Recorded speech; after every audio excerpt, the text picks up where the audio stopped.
Beliau satu-satunya wanita yang mendapatkan salam langsung daripada Allah Subhanahu wa taala. Kenapa demikian? Beliau wanita yang sangat istimewa. Tidak pernah terjadi di dunia seorang wanita yang setia kepada suaminya seperti Sayyidah Khadijah kepada Nabi Muhammad SAW. Pertama kali beliau kawin dengan Nabi Muhammad. Nabi Muhammad umurnya masih 25 tahun, belum diangkat menjadi Rasul. Maka apa yang diucapkan oleh Sayyidah Khadijah kepada Nabi Muhammad? Wahai Muhammad, engkau kini sudah menjadi suamiku. Maka mulai saat ini, rumahku ini rumahmu, hartaku hartamu, dan aku adalah budak perempuanmu. Beliau ucapkan yang semacam itu bukan cuma ucapan bualan, tapi dibuktikan semenjak beliau menjadi istri Nabi Muhammad, semua karirnya ditinggalkan, semuanya difokuskan kehidupannya hanya untuk Nabi Muhammad. Nabi Muhammad diberikan harta yang banyak, diberikan ini, sodakokan, dipinjamkan, silaturahmi, sampai ketika Nabi Muhammad diangkat menjadi seorang Nabi dan Rasul, beliau sudah tidak punya. Sampai suatu waktu di sela-sela dakwahnya Nabi Muhammad SAW, beliau pernah ketika masuk ke rumah Sayyidatuna Khadijah, Sayyidah Khadijah sedang menyusui Sayyidah Fatimah. Begitu dia melihat, tertegun matanya. Karena apa? Ternyata air susu yang diminum oleh Sayyidah Fatimah berwarna putih bercampurkan merah. Kenapa? Karena beliau sekeluarga Nabi Muhammad dengan Sayyidah Khadijah dan Sayyidah Fatimah tidak makan 3 hari 3 malam, sehingga tidak keluar lagi air susu yang berwarna putih. Di saat itulah Nabi Muhammad SAW meneteskan air mata, tertegun.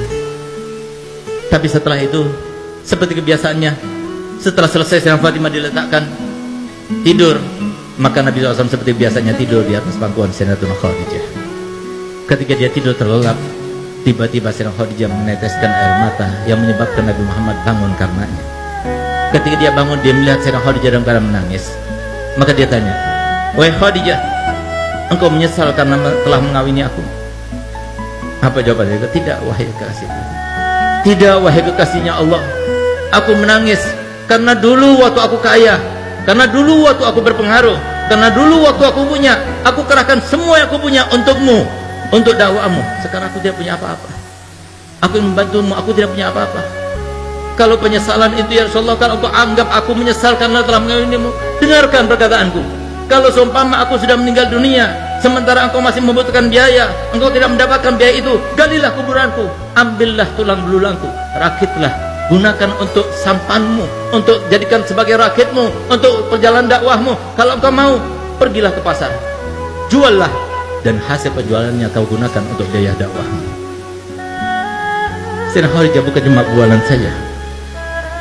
Sampai detik-detik akhir umurnya, ketika beliau dalam keadaan sakaratul maut, yang bahkan beliau tersenyum pun sudah tidak bisa, yang dengan kesaksian Nabi Muhammad dan sumpahnya Nabi Muhammad, "Demi Allah, seumur hidupku aku tidak pernah melihat Sayyidah Khadijah melakukan suatu tindakan, mengucapkan suatu ucapan yang membuat hatiku risau dan galau karenanya. Demi Allah, aku tidak pernah menginginkan sesuatu untuk dilakukan oleh Sayyidah Khadijah kecuali sebelum aku utarakan, beliau sudah melakukannya untukku." Beliaulah ketika beliau dalam keadaan menanggung rasa sakit yang luar biasa ketika sakaratul maut, maka beliau meneteskan air mata di depan Sayyidatuna Fatimah dan Sayyidatuna Ummu Kulsum yang hanya berduaan yang menjaganya Sayyidah Khadijah.